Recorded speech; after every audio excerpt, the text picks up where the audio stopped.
And say, good morning, Zeeblies. Good morning, Zeeblies. You sound excited. She doesn't feel good. I'm so nauseous, and I'm not kidding. I got sick from Mom. Yeah, I'm pretty sure right she's as got what I Mom have. felt fine, I As was like, getting I better. feel so bad. Yeah. So we are at the doctor's office for her every 2-week weight check. But we're going to be discussing with him her admission, where she's going to be admitted for a cleanup. We're going to be doing Centennial. Yeah, it's going to be here back home. It's just a matter of which hospital. Her pediatrician prefers out of the 2 main children's hospitals we have here. Because the driving back and forth to Ohio, it's getting too much. It's too much physically, emotionally, financially, when we can do it here back home. So we're going to do it. We just miss everyone so much. And it's a lot of money. Yeah, so we're going to do it here back home. We'll just have to see which one her doctor would prefer us to go to and go from there. But we're going to go in, get her signed in. Excuse me. Get her signed in and get this appointment going so we can kind of gauge how today's going to go, because we've got some things to do back home before we get to the hospital. So we will see y'all inside. Alrighty, we are leaving the doctor's office. Yep. Vanna's blood work came back.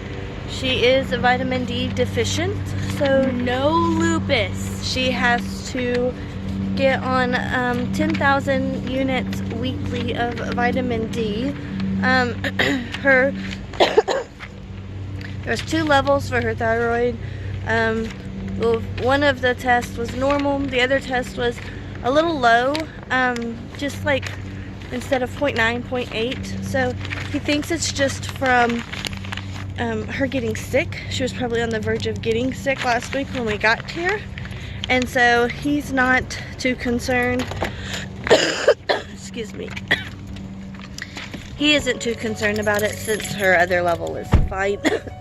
He isn't too concerned about it since her other level was fine. He said that was probably just because she was starting to get sick, and that's why the level is a little low. But the level that would signify any thyroid issues would be hypothyroidism, which is where you gain weight and you can't lose weight. And she doesn't have that problem. He did say that, all the lupus tests and all that doesn't mean that she can't develop an issue, but we all agreed that being vitamin D deficient can make you feel awful, and so it can have similar symptoms as lupus and things like that. So we're gonna get her vitamin D under control, and we have to go to the hospital. She has to be admitted. We're gonna do it at Vanderbilt, and I'm gonna call the doctor and talk to them, her old GI doctor here back home, and see about getting something scheduled. But if I don't hear back from them, or they say no, then I'll have to go through the ER like we did last time. So, which they'll charge $100. just because it's ER copay. But Savannah wants a McDonald's coffee drink, so we're gonna go get that. We're gonna go get that, and then go home and get some things done, pack and whatnot, so I can get her in the hospital and we get out before this weekend, because we have our last Christmas party thing, family thing is this weekend. So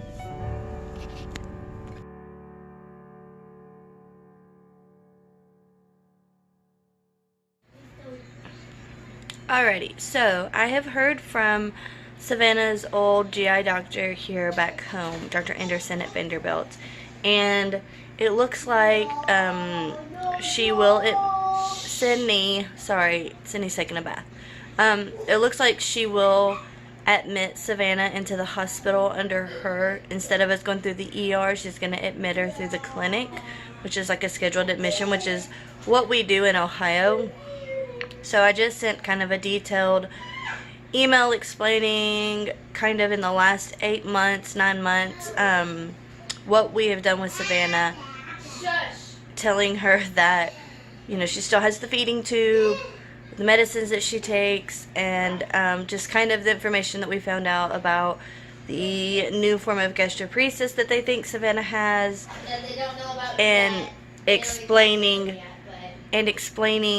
what it is compared to what gastroparesis that most people know and understand, and just that they don't know how to test for it, but this is what they think that we are dealing with, is this new form of gastroparesis for Savannah, and just kind of explaining why we do these as often as we do them, that what goes on with her colon, where her problem area in her colon is that we've figured out. Just kind of explaining everything, because I haven't talked to Dr. Anderson about Savannah in several months, and I only talked to her then because Sydney had an appointment and she asked about her. So I sent an email, and now I'm just waiting back to hear from her on when she's going to admit Savannah. I did ask her if we could do it after Saturday, because we have one more family Christmas in Ashland City with our family in there, and so I asked if we could do it after Saturday. Now, if she texts back or emails back and says no, she needs to come in today, we'll do whatever we have to do. But I'm hoping that we can wait until, you know, Sunday, Monday, Tuesday of next week. So now we are just getting dressed for the day, and we've got some running to do. The girls are playing. Sydney's taking a bath. Savannah's playing with her. She got bathtub paint that doubles as soap, so they're playing with that, as you can hear. But I wanted to update you, since I just heard back from the GI doctor here back home, and kind of where we are.